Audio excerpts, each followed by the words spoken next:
여기 룻기 1장입니다. 아마 여기 우리 교회 사이트에 들어가면은 대략 한 9년 전에 설교했던 것 같습니다. 다시 한번 이 룻기를 보며 어떻게 이 룻이 다윗 왕의 계보, 예수의 계보에 들어갔는지를 보겠습니다.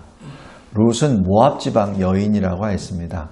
모압은 롯의 자손들입니다. 참 슬픈 일인데 소돔에서 간신히 구원을 받은 롯이 두 딸과 함께 동굴로 들어가서 두 딸들은 이제는 남편도 없고 아무도 없으니 자기 아버지를 범하죠. 그래서 낳은 아들 중에 하나가 모압입니다. 참 슬픈 일입니다. 그래서 이 신명기에 보면은 모압과 암몬 두 자손은 영원히 여호와의 총에 들어올 수 없다. 이렇게 선언합니다. 왜냐하면 이것은 정상적인 자손들이 아니거든요.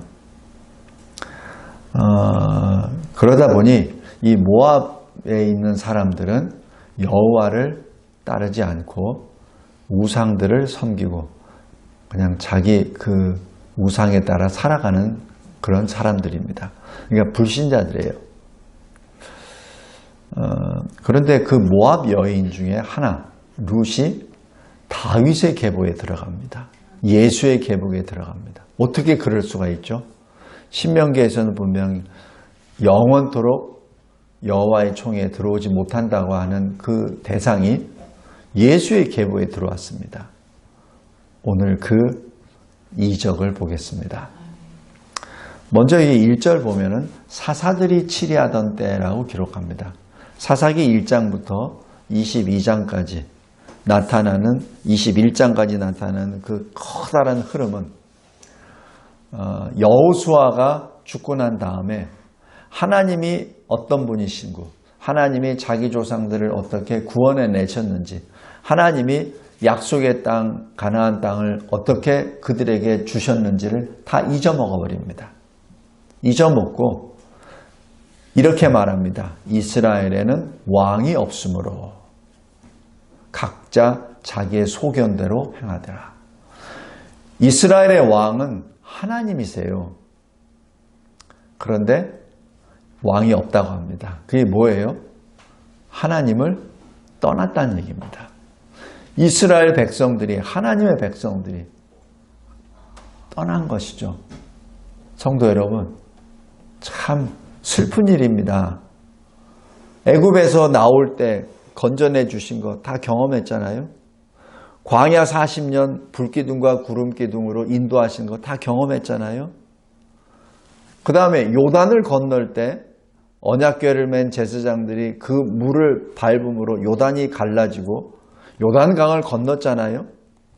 그 다음에 이 약속의 땅에 들어와서는 여리고성을 뭘로 무너뜨렸죠? 그냥 함성으로, 찬송으로 무너뜨렸잖아요. 그리고 그 땅을 다 주셨잖아요. 그런데 어찌하여 다 잊어먹었냐고요. 다 잊어버렸어요.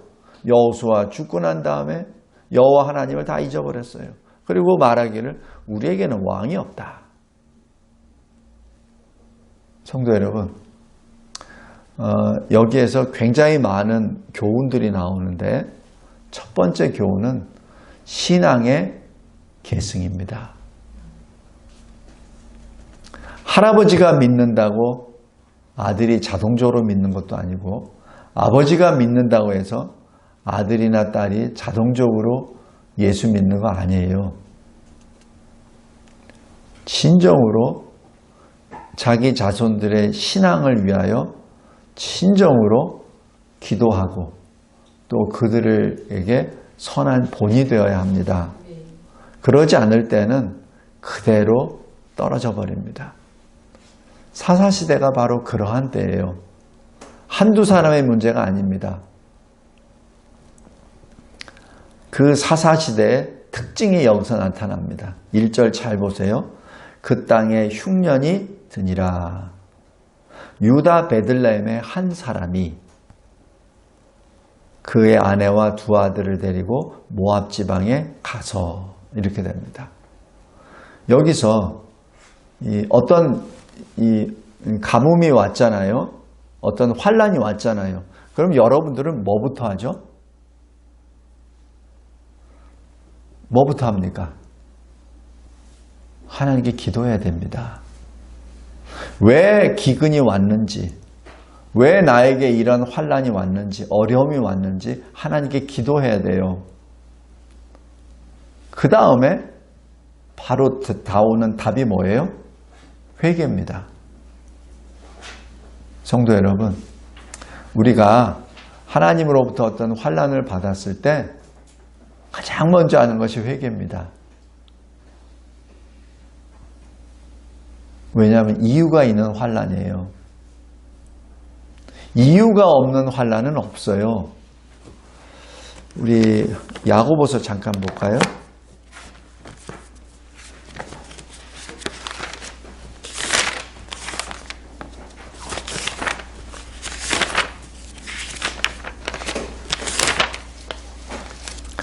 야고보서 1장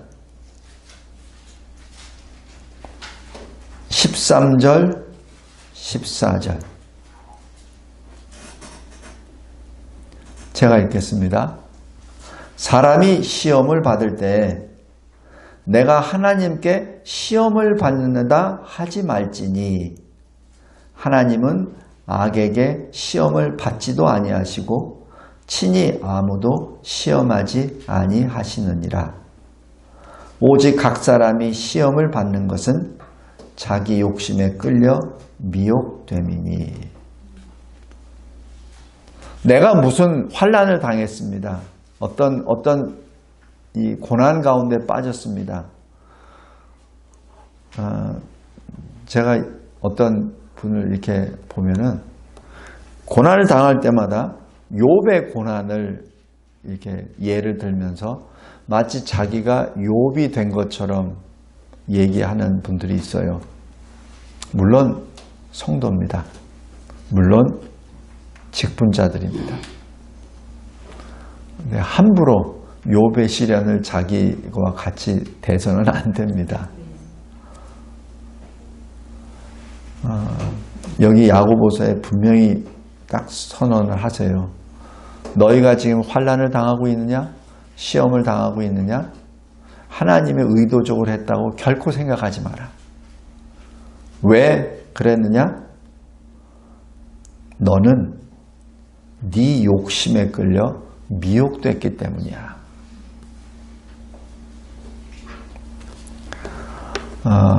우리 꼭 이 점을 기억해 두셔야 합니다. 다시 룻기 1장으로 들어갑니다. 그 땅에 흉년이 들었습니다. 근데 그 땅이 어떤 땅이죠? 유다 베들레헴입니다. 유다는 12지파의 어떤 리더의 위치에 있죠. 그래서 이 이스라엘의 가장 그 가운데 부분에 딱 하고, 그 다음에 12지파 중에 이 땅을 분배받을 때 가장 많은 땅을 받습니다.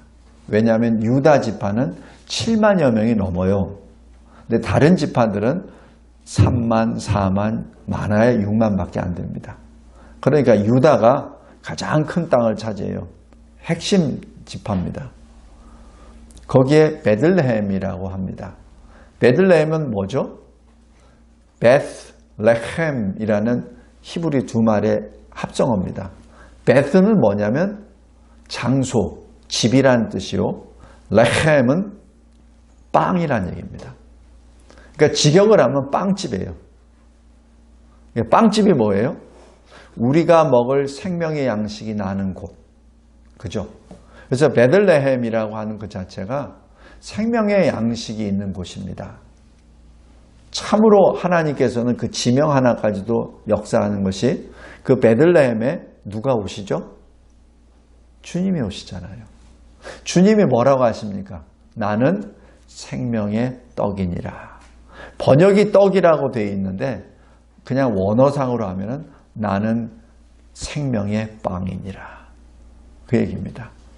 여기서 이 유대인들에게, 이스라엘 사람들에게 그 빵은 우리의 밥과 같은 거예요. 그래서 그대로 우리가 이렇게 합하자면 생명의 양식입니다. 그 지명에 따라 주님이 오시는 거죠. 그 주님이 우리의 생명의 양식임을 계시하시는 겁니다. 그 계시가 벌써 구약에 이렇게 계속 나타납니다. 자, 여기 잘 보세요.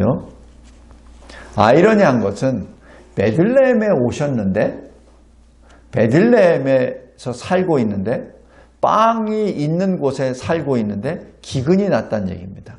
이상하지 않아요? 그죠? 생명의 양식이 나는 곳에 살고 있는데 생명의 양식이 떨어졌다는 얘기 아닙니까? 왜? 비가 안 오니까. 비는 누가 주시죠? 하나님이. 그렇다면 기근은 왜 기근이 나오는 거죠? 하나님이 막으신 거죠. 그런데 하나님이 왜 막으셨죠? 그것을 기도해야 됩니다. 그것을 기도하지 않고 그냥 여기 이 한 사람은 어떻게 가죠? 그냥 떠나버립니다. 그곳이 어디가 됐든 양식만 있으면 내가 가노라 하고 가죠. 이게 사사시대의 전형적인 신앙의 패턴입니다.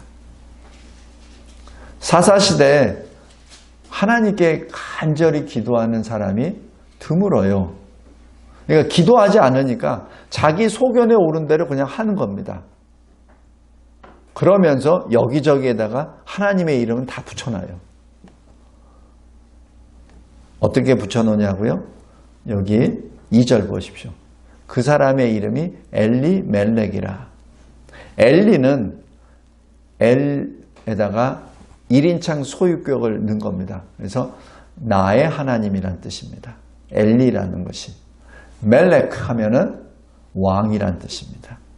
그러니까 나의 하나님은 왕이라는 이름을 받은 거예요. 누가 좋겠습니까? 아버지나 어머니가 좋겠죠. 그러니까 아버지나 어머니는 신앙인입니다.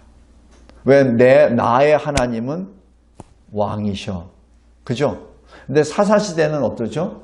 이스라엘에 왕이 없으므로 이렇게 됩니다. 이름은 엘리멜렉인데 하나님께 기도하지 않습니다. 그것이 룻기 1장 1절입니다. 이름은 엘리멜렉이에요. 그런데 하나님께 기도도 하지 않고 먹을 것을 찾기 위하여 하나님이 그토록 가지 말라고 하는 모압으로 들어갑니다. 성도 여러분, 우리의 신앙에 대해서 다시 점검해 보길 바랍니다. 하나님의 말씀은 분명해요. 다 기록되어 있잖아요. 혹시 우리가 히브리어나 헬라어를 모를까봐 번역까지 다 해놓았잖아요. 우리 빠져날 길이 없어요. 빠져날 길이 없어요. 하나님의 말씀을 다 줬는데 이런 핑계로 빠지고 저런 핑계로 빠집니다. 우리 로마서 1장 한번 보세요.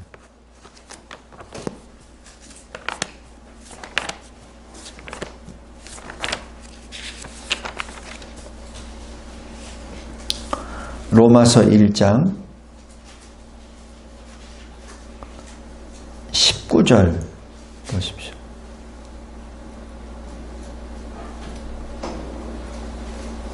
절과 20절 보겠습니다. 이는 하나님을 알만한 것이 그들 속에 보임이라. 하나님께서 이를 그들에게 보이셨느니라. 창세로부터 그의 보이지 아니한 것들 곧 그의 영원하신 능력과 신성이 그가 만드신 만물에 분명히 보여 알려졌나니 그러므로 그들이 핑계하지 못할지니라. 하나님이 이미 다 계시해 주셨어요. 이것이 신학적으로 자연계시입니다. 이 자연을 통해서 하나님의 그 놀라우신 창조 역사를 다 계시하셨어요. 그런데 21절 보세요.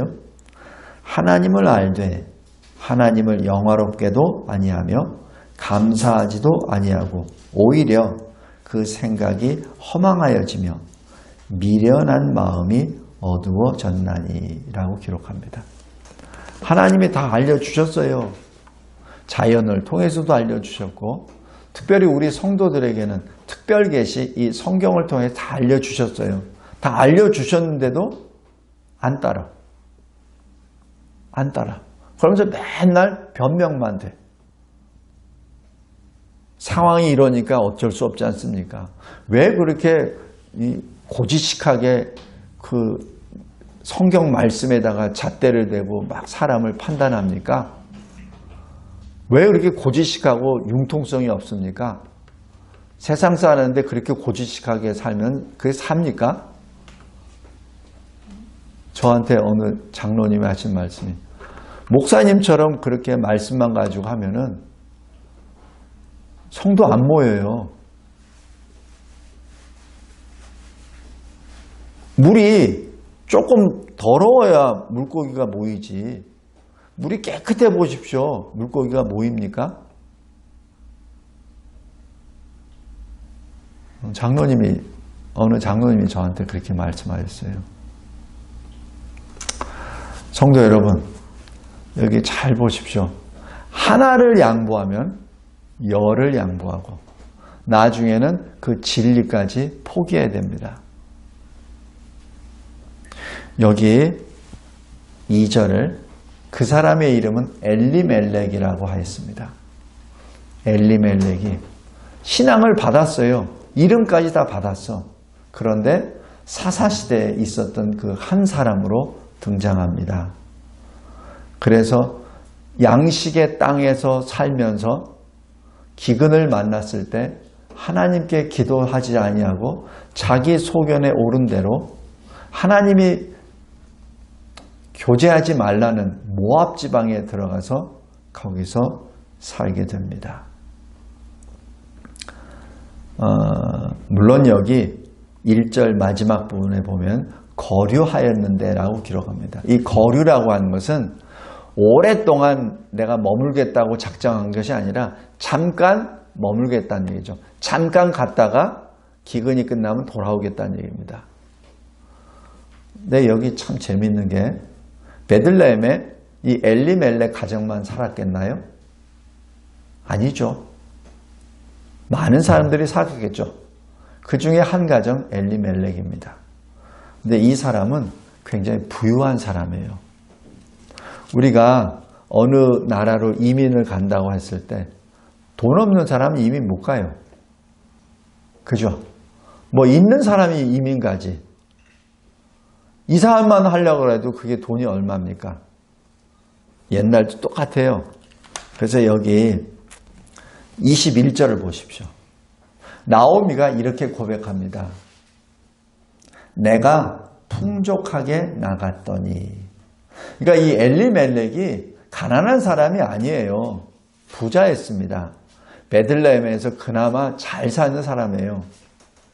그리고 이 베들레헴에서 유명한 사람입니다. 어떻게 하냐면 19절 보세요. 베들레헴에 이를 때에 온 성읍이 그들로 말미암아 떠들며 이르기를 이가 나오미냐 이렇게 말합니다. 그러니까 이 엘리멜렉과 나오미 이 부부를 베들레헴 사람들은 다 알고 있어요. 왜냐하면 부자고 또 거기에 뭔가 어떤 지도자급에 있는 사람 같습니다. 그러니까 성읍 사람들이 돌아온다니까 그냥 막 소동을 하죠. 만약에 그냥 일반 사람들이 왔다 그러면 뭐 소동이나 하겠습니까? 그런데 뭔가 좀 힘 있는 사람이 기근을 맞자 그냥 모압으로 갔다가 10년 있다가 다시 온 거거든요. 다시 1절로 다시 돌아갑니다. 모압 지방에 가서 거류하였습니다. 그런데 그 거류한다고 하는 것이 10년을 살게 됩니다. 그것이 4절입니다. 마지막 부분에 보면 그들이 거기에 거주한 지 10년쯤에 라고 기록합니다. 잠깐 간다고 했는 것이 10년이 됐다는 얘기죠.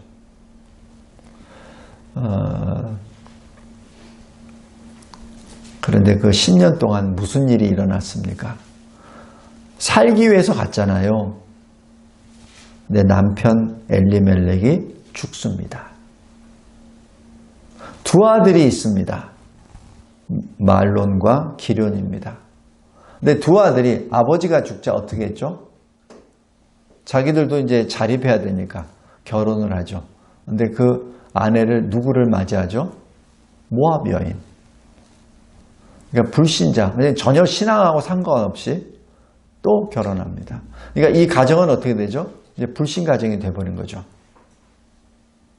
이때 나오미의 심정은 어떻겠습니까? 아들들에게 무슨 권면할 수도 없었어요. 그냥 아들들이 모압 여인을 자기 아내로 맞아들였으니까 자기 의사와 상관없이 며느리들이 모압 여인들이에요. 불신자들입니다. 그때 나오미의 마음이 어땠을까?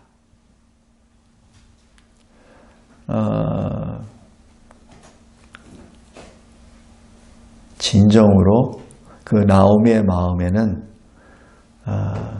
아마 이 소망이 없었을 겁니다. 우리 여기 창세기 한번 보십시오.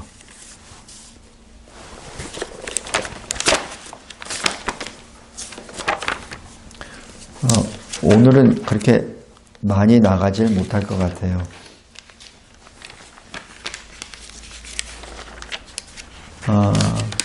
이삭의 아내 리브가입니다.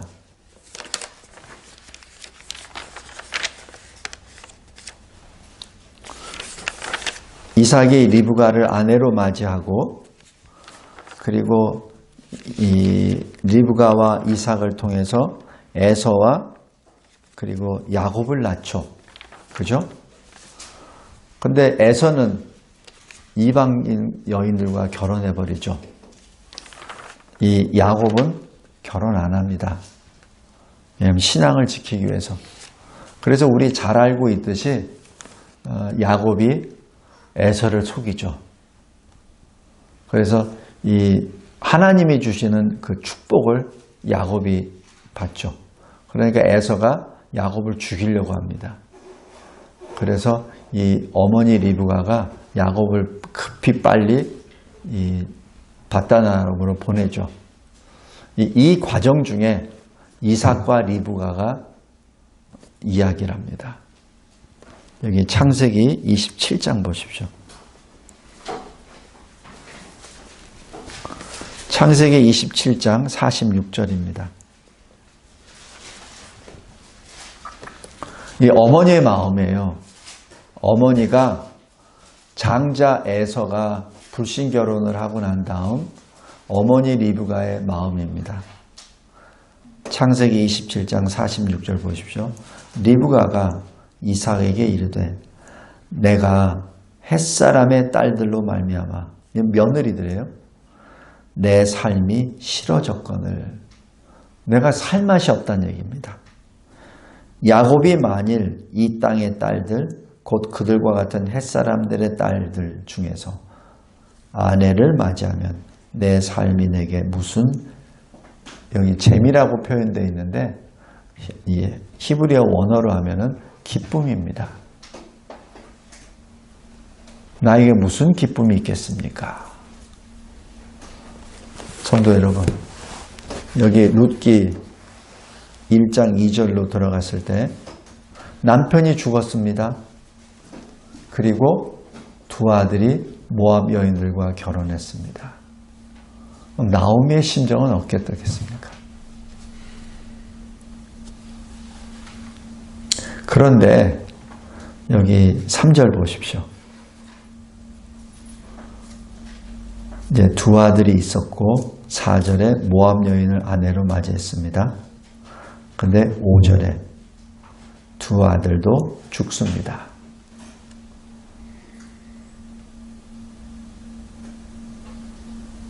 지금 나오미에게는 모압 며느리 둘밖에 없습니다. 갈 때는 남편도 있었고 두 아들도 있었어요. 근데 이 10년이 지나고 나니까 다 죽었습니다.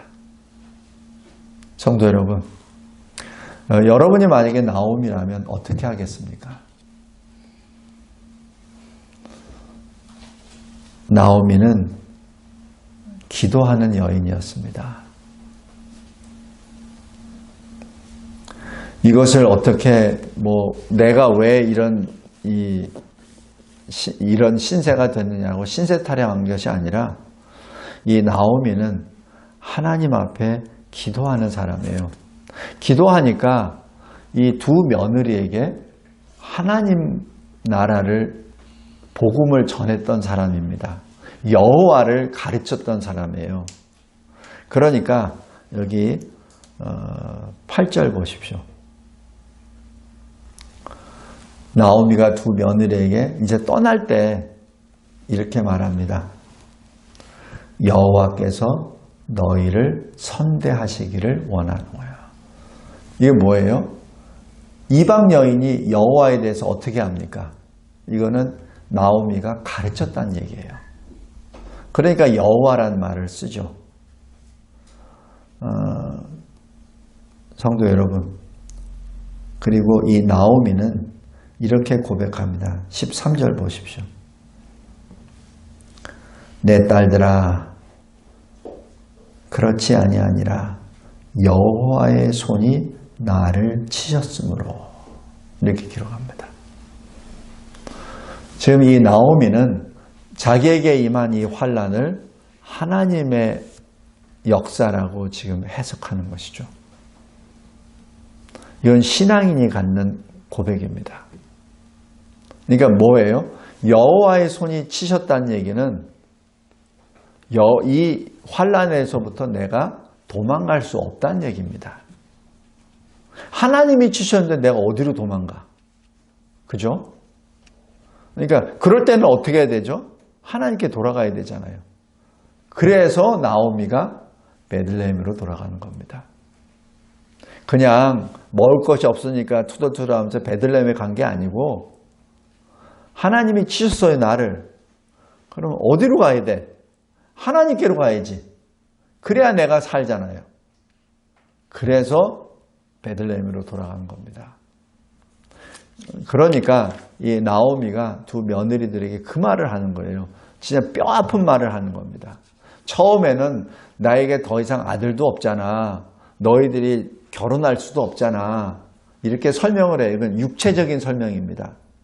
그다음에 나중에 그것도 안 되니까 영적인 문제로 딱 들어요. 이게 본론이에요. 나오미의 본론입니다. 내가 이렇게 환난을 당하고 너희 두 며느리들이 남편들을 다 잃은 이유는 바로 내가 하나님 앞에 범죄했기 때문이야. 내가 하나님 앞에 범죄했기 때문이야. 그래서 내가 지금 벌 받고 있는 거야. 그러니까 그 벌 가운데 너희들도 잊지 말고 빨리 여기서 돌아가. 라는 그 권면입니다.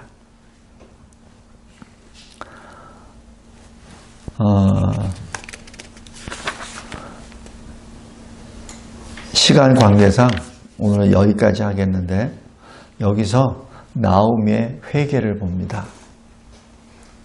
나오미는 환난 가운데 기도하는 여인이었고 내가 왜 이런 환난을 받았는지 그것을 하나님께 기도하였던 간구했던 여인입니다. 그러니까 이런 답이 나오는 거예요. 그러니까 베들레헴으로 돌아가는 겁니다. 마치 이 돌아온 탕자 이야기 알죠? 누가복음 15장에 돌아온 탕자가 어떻게 하죠? 잘 살고 있었어요. 자기 아버지 부자예요. 아직도 아버지 정정하세요.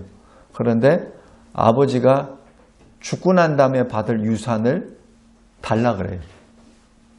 아직도 아버지가 살아계시는데 아버지 유산 재산 중에 절반 제 거잖아요. 그러니까 저 주세요. 살아계신 아버지한테. 그러니까 아버지가 주었습니다. 그러니까 그 재산 가지고 멀리 떠납니다. 왜? 아버지 전혀 보고 싶지 않으니까. 아버지가 뭐 하는 권면이나 조언도 듣기 싫으니까. 그냥 아버지를 안 볼 수 있는 먼 데 가버리죠. 그리고 자기 소견에 오른 대로 살죠. 그래서 어떻게 되죠? 다 말아먹죠. 그러니까 나중에 어떻게 합니까? 돼지들이 먹는 것을 먹잖아요. 먹을 게 없으니까. 그래서 그걸 먹다가 깨달은 거죠. 아, 내가 아버지 앞에 범죄했구나. 아버지 집에서는 종도 이런 거 안 먹는데 내가 지금 여기서 이거 먹다가 죽겠다. 어떻게 되죠? 아버지 집으로 돌아가죠. 그게 뭡니까? 아버지께로 돌아가는 게 뭐예요? 신학적인 용어로 회개입니다. 회개예요. 아버지를 떠났던 자가, 하나님을 떠났던 자가 이제 그 환난을 통해서 자기 죄를 인식하고 자기 죄를 자각하고 자기 죄에 대해서 깨닫고 그리고 어떻게 해야 되죠? 돌아오는 거죠. 그러니까 이 회개가 구원에 이르게 하고 생명을 얻는 회개라고 그렇게 기록합니다.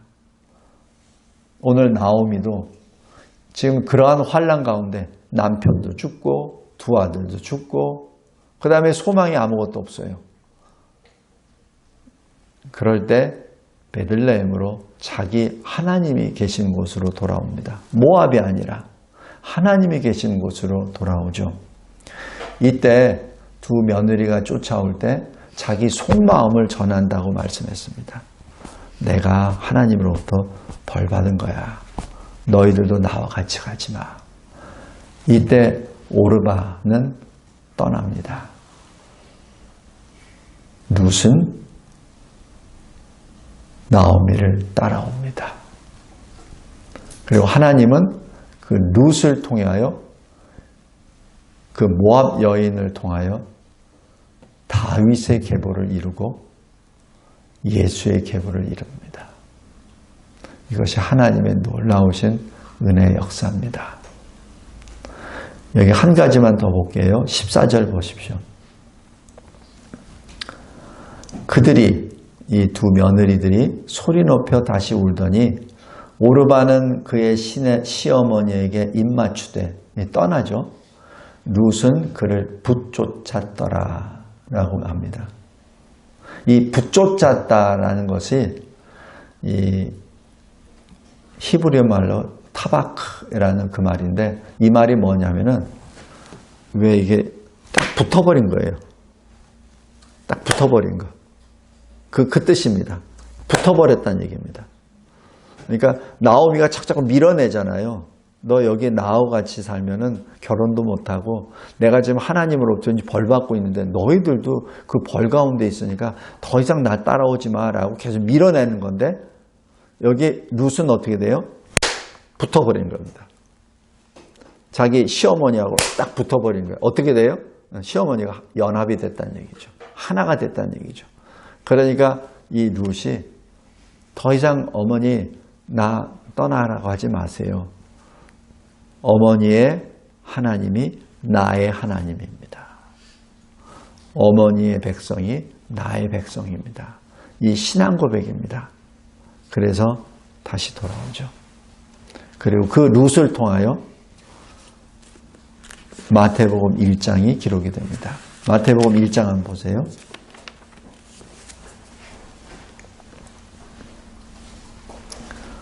마태복음 1장 5절입니다.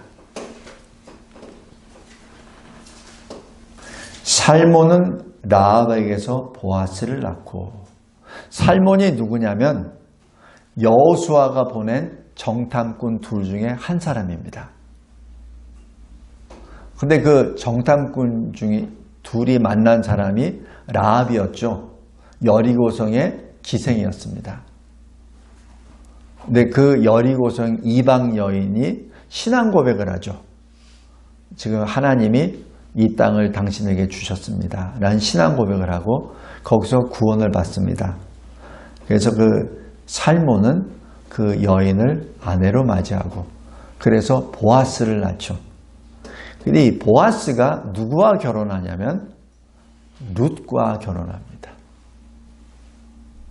룻이 누구죠? 모압 여인, 이방 여인입니다. 그리고 이 보아스는 룻에게서 오벳을 낳고, 오벳이 누구냐면 다윗의 할아버지입니다. 그리고 이 다윗 계보를 통해서 이 마태복음 1장 16절에 그리스도라 칭하는 예수가 나시니라 라고 기록합니다. 말씀을 맺겠습니다. 나오미, 남편이 결정했으니까 그 당시에 할 수 없이 그리로 갔죠. 그러나 남편과는 달리 나오미는 환난 가운데, 시련 가운데 하나님 앞에 기도한 사람이요, 이 역사가 하나님의 역사였다. 내가 받고 있는 이 환난은 어떻게 그냥 자연적으로 나온 것이 아니라 하나님이 나에게 물으시는 것이다 라는 것을 뼈저리게 통감하고 그걸 느끼고 회개하는 마음으로, 돌아온 탕자의 마음으로 베들레헴으로 돌아갑니다. 이때 룻이 나오미와 붙어버리죠. 하나가 됩니다. 그래서 그 하나님께서는 그 룻을 통하여 다윗의 계보, 예수의 계보를 만들어 주십니다.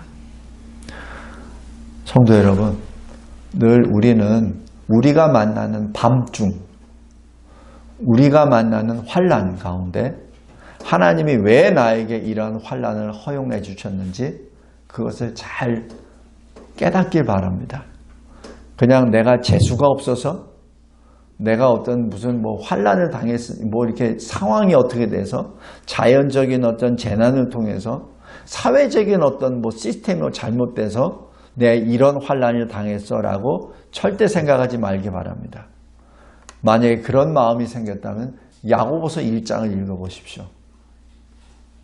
우리가 당하는 환난과 시련은 거의 대부분이 내 죄악 때문에 나타납니다. 내 연약 때문에 나타나는 것이지 하나님이 나를 어떻게 하시려고 하신 것이 결코 아닙니다. 그럼에도 불구하고 하나님은 그 가운데에서 회개하는 자를 들어 쓰십니다. 회개하는 자에게 생명을 주십니다. 회개하는 자에게 약속해 주신 그 열매를 맺게 하십니다. 회개하는 자에게 우리가 알지 못하는 은밀한 것까지, 크고 은밀한 것까지 주님은 허락하십니다. 우리 다시 한번 날마다 주님이 우리에게 주신 의의 두루마기를 회개의 눈물로 씻어냅시다. 깨끗하게 합시다. 그 회개의 눈물은 말씀과 기도입니다. 말씀과 기도로 회개하며 나오미처럼 회개할 때 주님이 주시는 놀라우신 은혜의 약속을 받는 저와 여러분이 되시기를 주 예수 그리스도의 이름으로 기도합니다. 감사하고 감사합니다. 하나님께서 들려주신 룻기를 통해서 하나님의 놀라우신 섭리와 구원의 역사를 마음으로 받습니다. 주님 감사합니다. 죽음 가운데 건져내 주시고 회개의 마음을 주님 앞에 드렸을 때 주님은 내가 감당하지도 못하고 그리고 상상하지도 못한 하나님의 놀라우신 그 위대하신 언약을 이루어 가심을 찬송합니다. 예수 그리스도의 이름으로 기도드리옵나이다. 아멘.